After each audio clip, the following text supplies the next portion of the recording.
মগরাহাট রমজানিয়া মারকাজের সালানা ইজতেমায় দোয়ার দিনে লক্ষাধিক মানুষের জমায়েত ছিল চোখে পড়ার মতো। মগরাহাট রমজানিয়া মারকাজের সালানা ইজতেমা শেষ হল আজ দোয়াবাদ সকাল 12টা নাগাদ।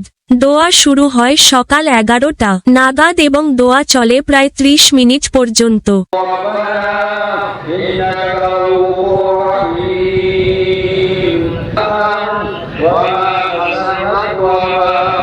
দোয়ার দিনে কয়েক লক্ষ মানুষ দোয়ার জন্য অপেক্ষায় ছিল দাবদাহে রৌদ্রের মধ্যে।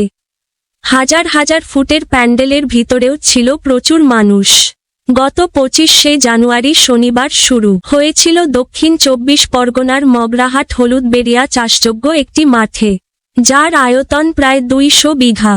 ইজতেমা চলাকালীন পশ্চিমবঙ্গ সরকারের সহযোগিতায় আপৎকালীন পুলিশ ক্যাম্প, অ্যাম্বুলেন্স পরিষেবা, সিসিটিভির নজরদারি, ফায়ার ব্রিগেড সহ পিএইচই জলের ব্যবস্থা ছিল। কোনো রকম দুর্ঘটনা যাতে না হয় সেদিকে কড়া নজর ছিল রমজানিয়া মারকাজ কর্তৃপক্ষের।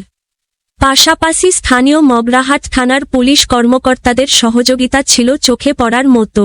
মগরাহাট রমজানিয়া মারকাজের এই ইজতেমায় কোনো রকম দোকান ছিল না।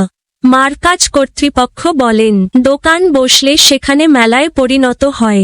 আমাদের উদ্দেশ্য ইজতেমায় দিনের কথা বলা হয়। এই কথাগুলো খুবই মূল্যবান।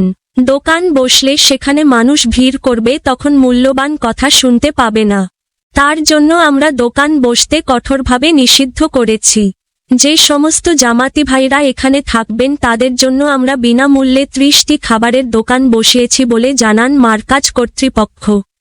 স্থানীয় সূত্রে খবর, প্রথম বিশ্ব ইজতেমা শুরু হয়েছিল মগরাহাট রমজানিয়া মারকাজ থেকে। আরও জানা যায়, আব্দুল হক সাহেবের সময়কালীন প্রথম 2বার ইজতেমা হয়েছিল রমজানিয়া মারকাজে।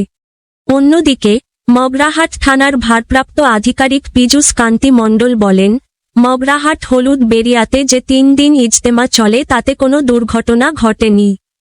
খুব সুন্দরভাবে সমাপ্তি হয় আজ।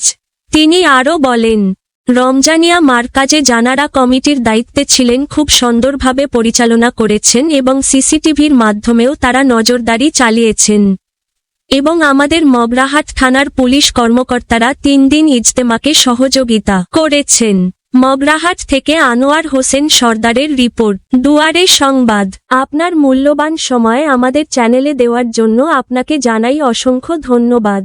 খবরটি যদি আপনার ভালো লাগে অবশ্যই সাবস্ক্রাইব, কমেন্ট, লাইক, শেয়ার এবং ফলো করে দেবেন।